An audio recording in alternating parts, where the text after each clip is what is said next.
Hey guys, Sadiq here. So this is another video in my series of vlogs about things that I've been learning in life coaching, and it's a good way for me to track my progress, and I hope that it's something that you guys can learn from as well. So today what I'd like to speak about is striving for perfection, or the potential obstacles that it can actually cause for you. Now, aiming high and wanting to be perfect in some ways can be really good as a long-term objective, but the problem is when we try and focus on that perfection in the short term, that can be quite problematic and actually stop us from actually moving forward and achieving our goals. Now, we live in a society where there's a lot of focus on perfection, what we see in the media, what you see up online, social media.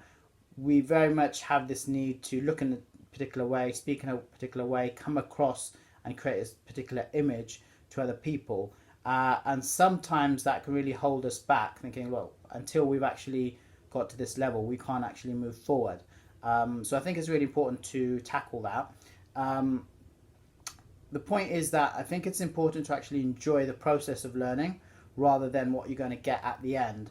And that way, even if you're not perfect, and to be honest, when you start something new, when you're still developing, you're not going to be perfect at it. You're going to be learning.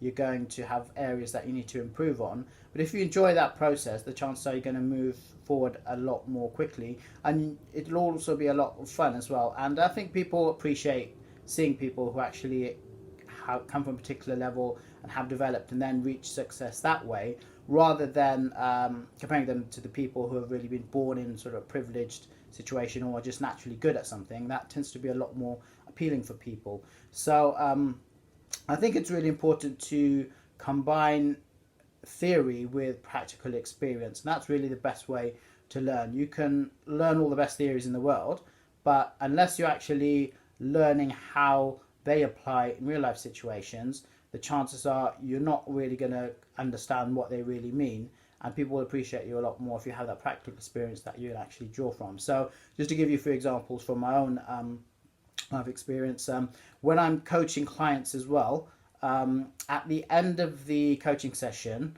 I always ask my client to tell me what they're going to do between now and the next coaching session. And that's really important, because my client may have identified the most amazing goal that they want to achieve, but unless they're actually taking regular action in between the sessions, the chances are they're not going to move forward towards achieving that goal. Now, it may be that those actions they don't go perfectly, and it may be in the next coaching session then talking about, okay, well, what went well, what didn't go so well, what have you learned, what could you do differently. But that's all part of the learning process. But the point is, between each session, we are looking to move forward, and that's how you're going to get closer to your goal.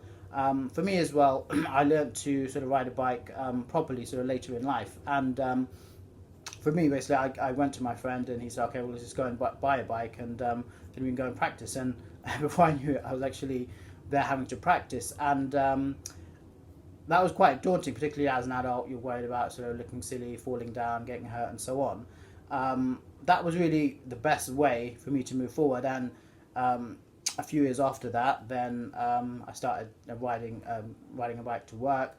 I joined the cycling club. I also did like a 30-mile cycle ride for charity as well.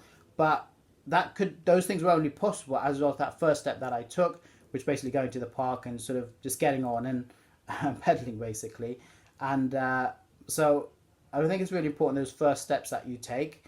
They're really important, and in the long term they can lead to great things. Now, another example is a while back I was taking group tennis lessons as well, and during the lessons we normally learn a few techniques and then practice those techniques in different scenarios. Sometimes our coach would ask us to play a mock game as well, say, okay, play for points. And it was interesting because once we were playing, even if we had sort of got the techniques right to a certain level, once we started playing for points, quite often things started going wrong. And she's made this point saying that, look, it's really important that even when you're practicing amongst yourselves, you learn to play for points, because you get used to that added pressure that comes from knowing that you're going to either win or lose a point. And that's not really something that you can just theorize about and just hope it's going to work. You've got to actually practice that even when you're playing informally between friends. So that was a really useful learning experience for me. Another thing is my live coaching assessments as well. We had to do regular assessments throughout the course, even though we hadn't actually learned all of the modules. Now, on the course, we weren't actually allowed to book onto the next module until we had done a certain number of assessments, because the course provider felt it was really important that we had the experience of being assessed on our coaching skills, and learning from that before we moved on, because that was a far more valuable learning experience than having all the knowledge about how to coach theoretically, but not being used to actually being under the pressure of being assessed. And in the first few assessments, the idea was that that's where you make your mistakes and you learn from those mistakes. And I found that really useful. And the lessons that I learned from my first few assessments, I really tried to build on those areas and bring the improvements into my future coaching sessions. And at the end of the course, I passed with a distinction. So that's the thing. It was those early coaching sessions where I was making mistakes, which ultimately led to me doing really well at the end. So that was really important, and that was a lot more effective than me just theorizing, thinking, okay, well, I know all the principles and it's just going to work out at the end, because it's that practical experience which is going to help you learn, and then you can combine the theory with the practical experience that you have. Now, another example is learning languages, particularly when you're speaking. Now, when you're learning a new language, there's lots of things going through your head in terms of the grammar, whether you've got everything perfect.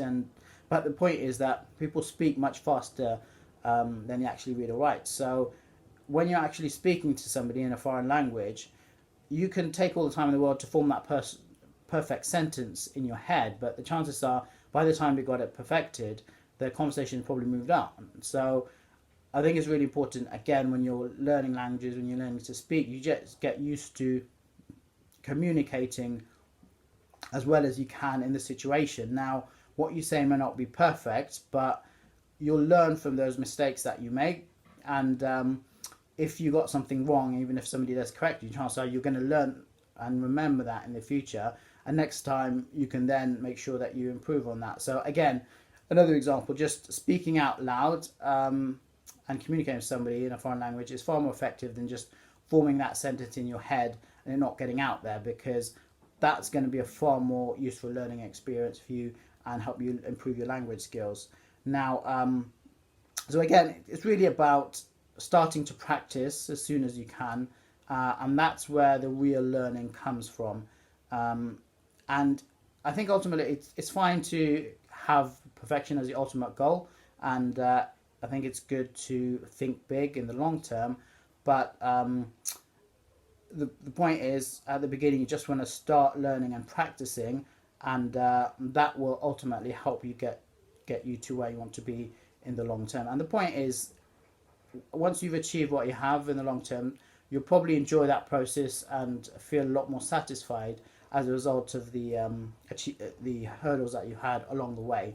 And quite often, when we look back on our lives, it's those experiences where we've struggled a bit, and then we've overcome those struggles, which are the most memorable, and those are things that are most inspiring to other people as well. So hopefully you've learned something from this video. If you did like the video, please do give it the thumbs up. If you would like to see similar videos to this as well, please do subscribe to the channel. If you think that anybody else can benefit from this as well, please do share. And I'd be interested to have your comments as well. What have you learned from your own experiences? What have you found works for you? Yeah, it would be really great to get your comments as well, and see what you've learned from that. Look forward to seeing you on the next one.